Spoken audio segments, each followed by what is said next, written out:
By the time we finished dinner, it was already past 7:30 p.m.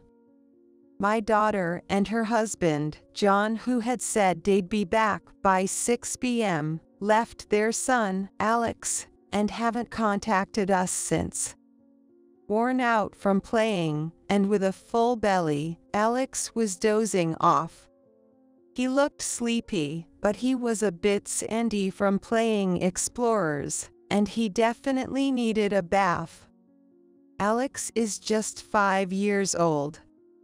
I filled the bathtub and prepared his favorite bath bomb with a toy inside, thinking he'd enjoy it. Bath time. I called out to Alex and Tom.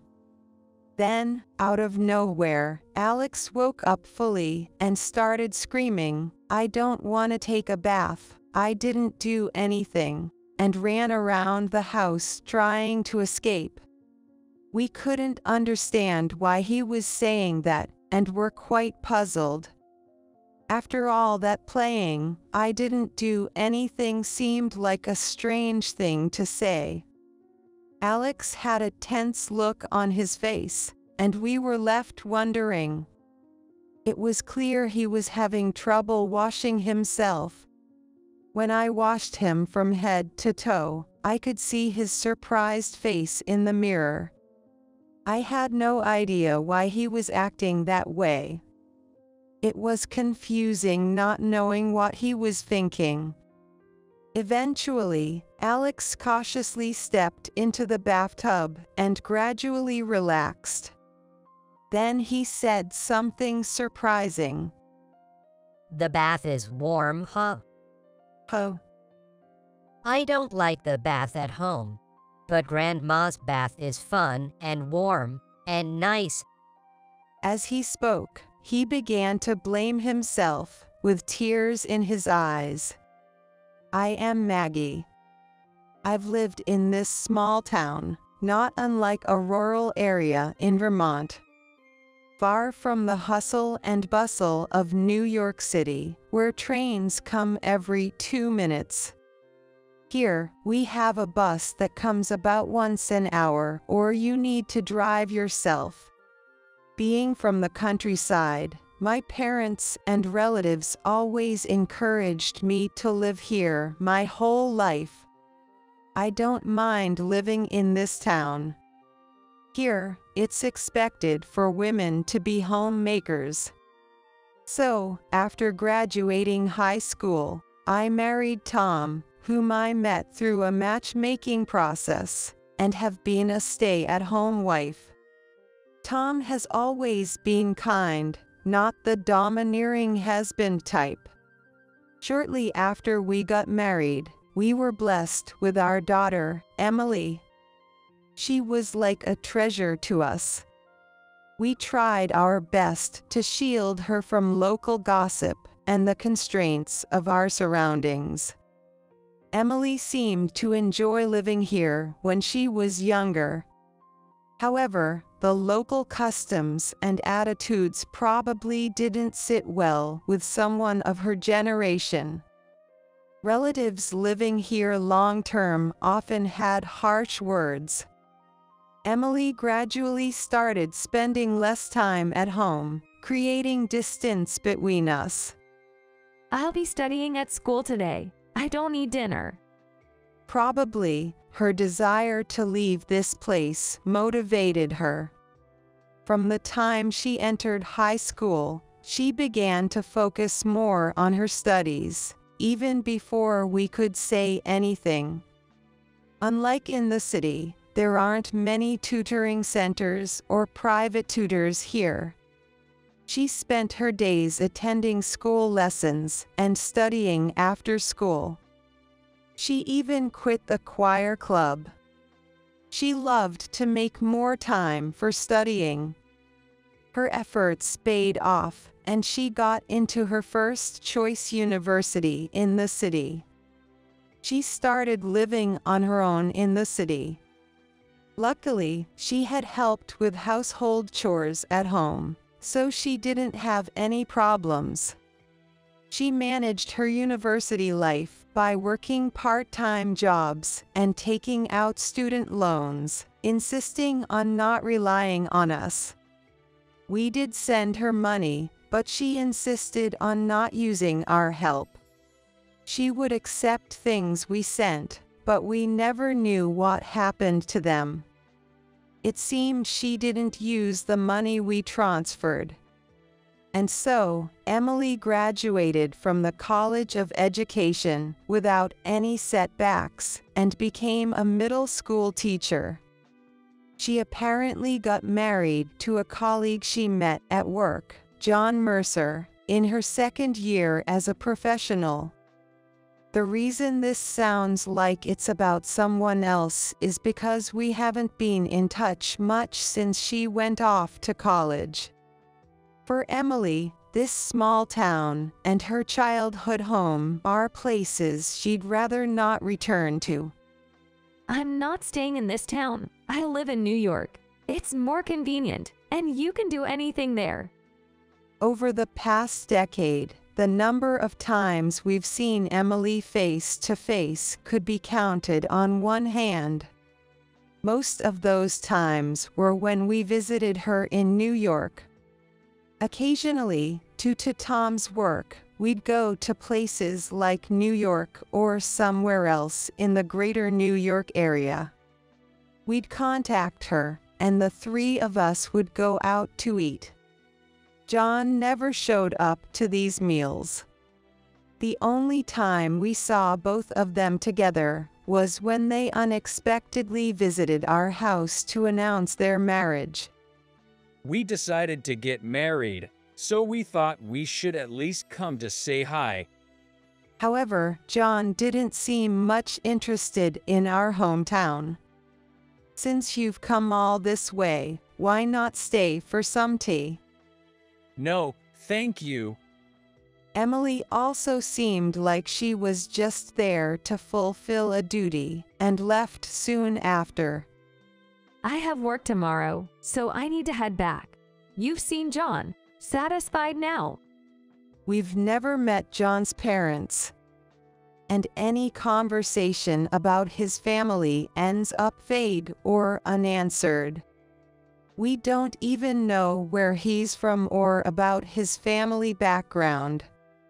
Take care of yourselves. Text me sometime. We felt lonely, but couldn't convey this to Emily. We anticipated being ignored if we shared our feelings. And we didn't want to experience the sadness and emptiness of being neglected. Besides, being a teacher is demanding, I've heard. They both advise school clubs and often work weekends. Emily's place in the city is too far from our home. It's hard for her to visit us casually, which likely makes it easier to drift apart. Emily has changed in ways we don't know. Still, somewhere deep down, we hope to start over as a family again. I have mixed feelings about Emily. 3 years into her marriage, they had a son. He was named Alex. He's our first grandchild. When we were informed about the birth, we rushed to the hospital. I was determined to just see his face and then head back home. Right after giving birth, she must have been mentally and physically exhausted. Plus, wanting to enjoy some quiet family time is understandable. It was winter, and with sickness going around, we didn't want to risk bringing anything into the hospital. Congratulations on the birth. Remember, we're here if you need us. Drop by our house when you can. We wanted to stay longer but didn't overstay our welcome. However, even after Alex turned 1, Emily and her family rarely visited us. Our desire to see Emily and Alex only grew stronger after his birth. We kept calling, spacing out the calls. Not wanting to be too pushy, but longing to see them. If it's too hard for you to come here, we can come to you. If it's better not at home, how about going somewhere else, like the zoo or a park? I'm busy with club activities and grading tests. Then, how about we take care of Alex? We really wish we could give you a break. It's the thought that counts. I'm too busy to take him out. If you can take him to the zoo or a park, that would be great. Thank you. After that, we started looking after Alex about every 6 months. Emily would hand him over to us at the nearest train station to their home in the morning. I have to accompany the club to a competition, so I'll pick him up around the usual time. We'd then take Alex to places he wanted to go, like the aquarium or amusement parks. Some days were spent just watching the trains go by. Alex would run around a lot in parks, but in public places like aquariums or shopping malls, he behaved quietly.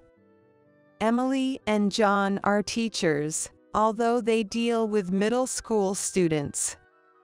They must be teaching Alex good manners. We praised Alex a lot and played with him plenty. At first, he was surprised when we patted his head, but gradually he started showing a happy expression. By around 6 p.m., it seemed Emily would finish work and come to pick up Alex. After several visits, Alex began to cry, not wanting to go home.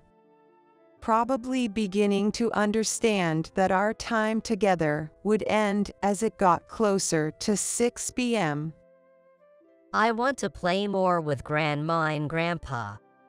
We'll come to visit again soon.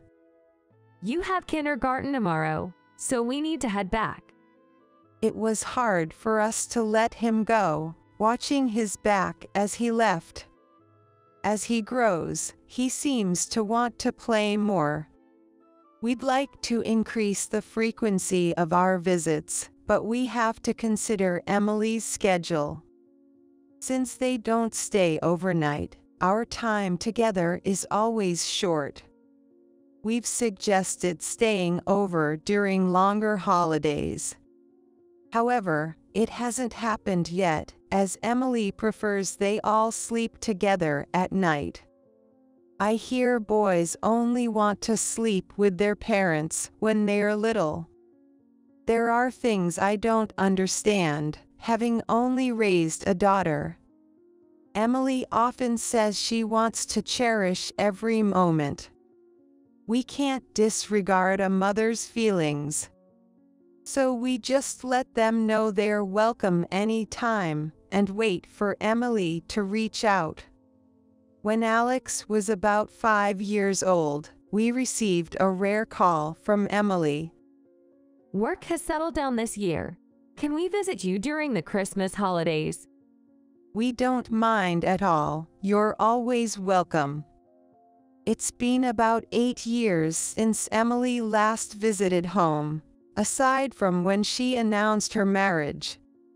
Maybe Alex has grown enough to be less of a handful compared to his infancy. After receiving the call, we were thrilled at the prospect of the family being together again. I've always made appetizers and pies, but this year, with more people coming, I'm putting in even more effort. Emily used to love chestnut tarts, so I'll prepare extra. We also made fried chicken because Alex loves it. Tom polished up the house in anticipation of our grandson's first overnight stay. Marking the calendar, counting down the days, I couldn't help but smile at his eagerness. Tom isn't much of a talker, but his excitement was clear through his expressions and actions. That much shows how much I'm looking forward to Emily and her family coming home. Finally, the day arrived. They reached our nearest station, so we went to pick them up. This area is inconvenient without a car, but it's too far to drive directly from the city. They are making the effort to stay over, so we want to be as hospitable as possible. Welcome back. Come on, get in. Thank you for picking us up. Emily and her family were greeted with our beaming smiles as we got them into the car. We thought they'd want to relax at home for the first few days, but our assumptions were quickly proven wrong. It's been a while since I've been here, but nothing seems to have changed. With the aging population and little chance for development, can we go to our house directly? We have plans with friends. Just take Alex back with you. Can you stop here? We'll get off. And just like that, leaving Alex in the car, Emily and John got out halfway. We'll be back by 6 p.m. Please take care of Alex. Be good, okay. Alex silently watched them leave. Though he didn't say it, I could feel his loneliness. Alex, let's play with Grandpa. It's your first time here, so how about we start with an exploration game? We have fried chicken and pudding too. Seeing Alex's lonely expression made us feel sorry for him. We wanted to entertain him as much as possible, so Tom and I worked together to do everything we could. After playing with Tom and eating the snacks I made, Alex showed us his smile. Seeing our grandson's smiling face was a happy time for us too. Even though it was past the 6 p.m. that Emily said they'd be back, they hadn't returned. Not only that, but no matter how much we called their cell, we got no response. We started to worry they hadn't been in an accident. The last bus had already left, and this isn't the kind of place where you can easily catch a taxi. Surrounded by fields with no convenience stores nearby and few lights, it's not impossible that something could happen. We prepared to be able to act immediately in case we got a call or they needed a pickup, waiting for any contact from them. The dinner table, which was supposed to be surrounded by 5 of us, was now just Tom, Alex, and me. Of course, we left Emily's and John's portions untouched. What lifted my slightly saddened spirits was Alex, smiling broadly in front of his favorite foods. Grandma's homemade meals are super delicious. Alex finished all the fried chicken I prepared just for him. It was the first time I saw him eat so much. By the time we finished dinner, it was past 7:30 p.m. Alex, tired from playing and full from dinner, was dozing off. He looked sleepy, but he had gotten a bit dirty from playing Explorer, so he needed a bath.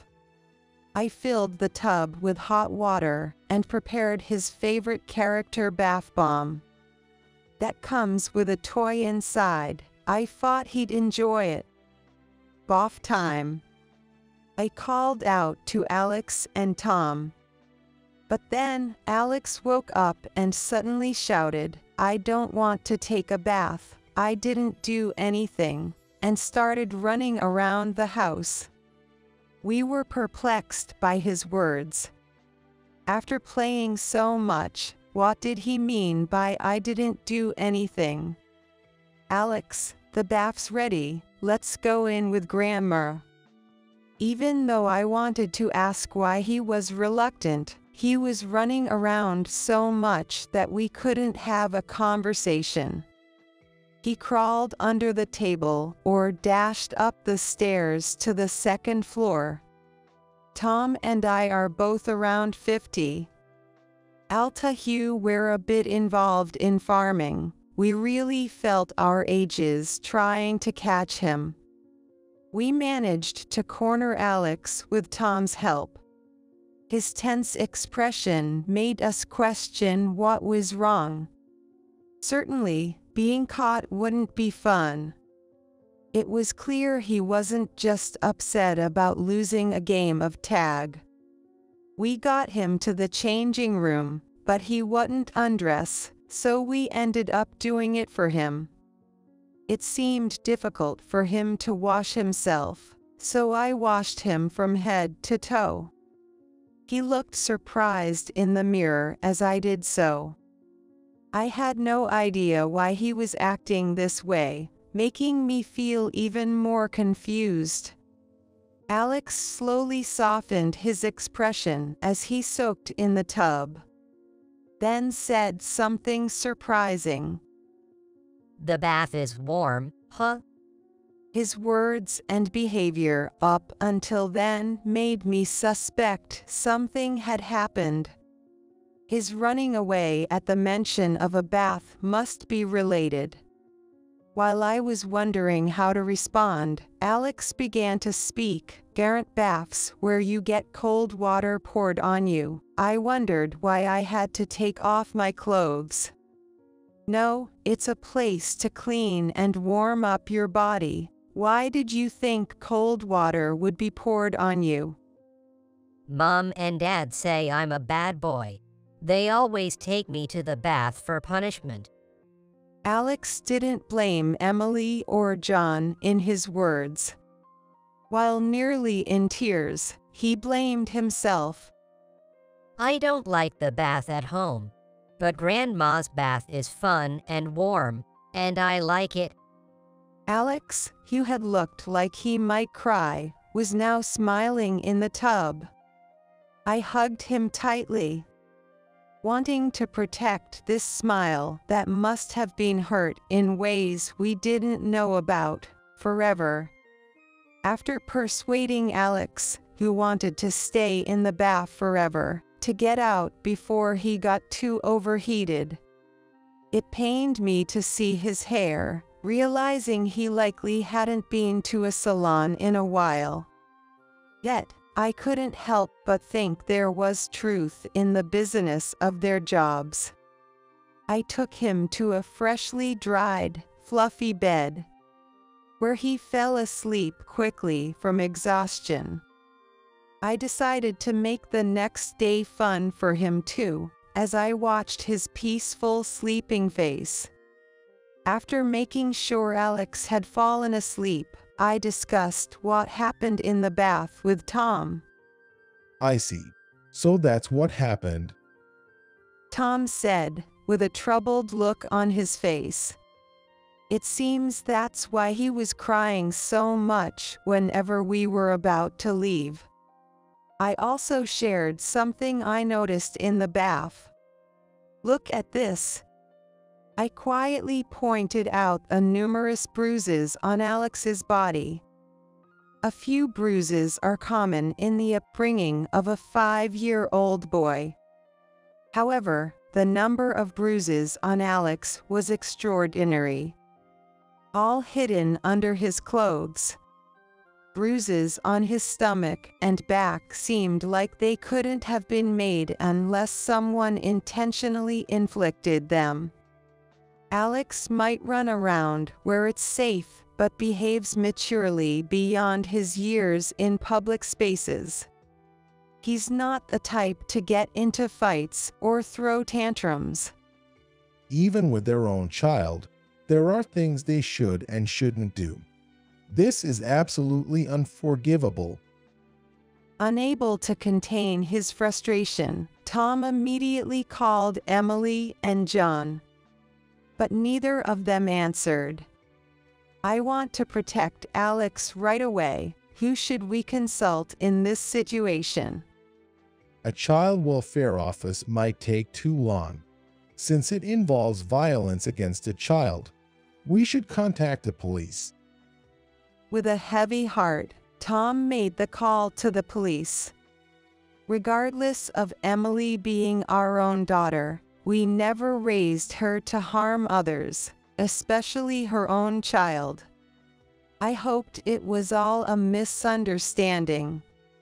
Such thoughts of escapism floated in my mind. Yet, the bruises and Alex's demeanor in the bath forced us to face reality. I was angry at myself for not noticing sooner. Despite it being 10 p.m., the police arrived at our house promptly. Although I had explained some details over the phone, we went over the situation in person. While showing photos of Alex's bruises that I had taken, Emily and John returned home. Is this your son? Yes, what about it? John responded aggressively. We received a report about multiple bruises on his body. Boys will be boys. They play and get bruises. It's hard to believe these bruises came from normal play, especially in these locations. Also, your son mentioned being doused with cold water on his head. That is. The two of them couldn't respond to the police's questions and began to speak softer. John no longer argued boldly with the police officer. After a moment of silence, Emily began to speak as if in desperation. It's all Alex's fault. Despite being the child of teachers, he's too poorly behaved. We only disciplined him a little. Blaming everything on Alex. They insisted it was all justifiable. I was furious at their reasoning, but knew that confronting them angrily would not solve anything. I restrained myself from raising my voice, instead intently waiting for the police officer's next move. Suddenly, Tom left and quickly returned with a bucket in each hand. In the next moment, he poured the bucket full of water over Emily and John's heads. Both the police officer and I were taken aback by his action. Tom, with an expressionless face, stared at them and said, "That's just a fraction of what you did to Alex. Never come to our house again." John Mercer, Emily, could we discuss this further at the station? Understood. Emily and John agreed to go with the police officer to the police station. The commotion woke up Alex, it seems. "You don't have to be scared anymore. Let's sleep together, just the three of us tonight." To alleviate any of Alex's fears, Tom, Alex, and I got into bed together. I was overwhelmed with worry about what would happen next. But I kept telling myself there was no other choice if we wanted to protect Alex. Following the police and child welfare investigation, Emily and John were formally arrested. It turned out there were more instances of mistreatment against Alex than what he had told me.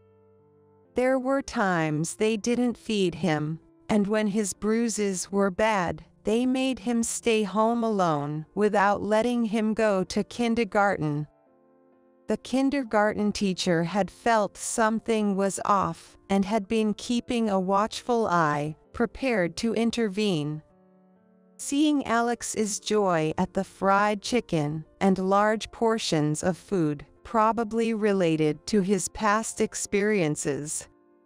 Their arrest was on the local newspaper in their city. And with their names published, their workplaces were quickly identified. Naturally, the news spread to our small community as well. For a while, Alex was kept out of kindergarten due to concern from other parents. Neighbors bombarded us with questions. And while some understood, others were harsh. However, everyone agreed that reporting them was the right thing to do. Arrested for child abuse, it's unlikely Emily and John could return to their professions even if they were released. Tom's act of pouring water in front of the police officer was settled with just a warning. Meanwhile, Alex came to live with us. Next year, he'll be starting elementary school, which only has one class per grade level and a small number of students. And the news of his parents' arrest has spread. Rumors can be deadly in a small town like ours. We set up a new home not too far from Emily and John's, as we couldn't leave the family farm behind. And Alex didn't want to part from his kindergarten friends. Living between two homes started a new chapter for us. At first, Alex was frightened by the shadow of his parents. Am I a bad kid for doing this? No way, Alex. You're a good kid. The negative words his parents had used haunted him like a curse. We did everything we could to make him feel secure and loved, erasing those scars bit by bit. Fortunately, he was able to enroll in the nearby elementary school, and even made new friends. I feel like we are slowly easing his worries. Years have passed since then, and Alex seems to be thriving. He attends school daily unless he's sick, and sometimes plays with friends after school.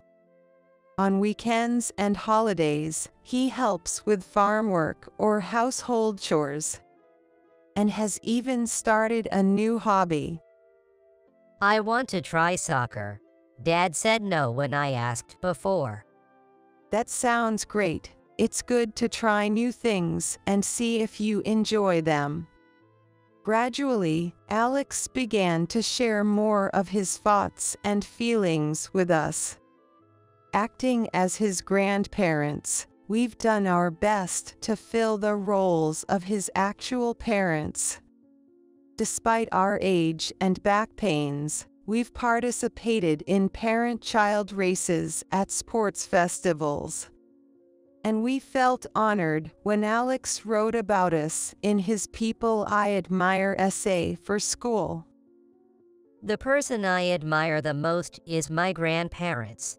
They always think about what's best for me and teach me right from wrong. We're committed to protecting Alex's smile for as long as we can.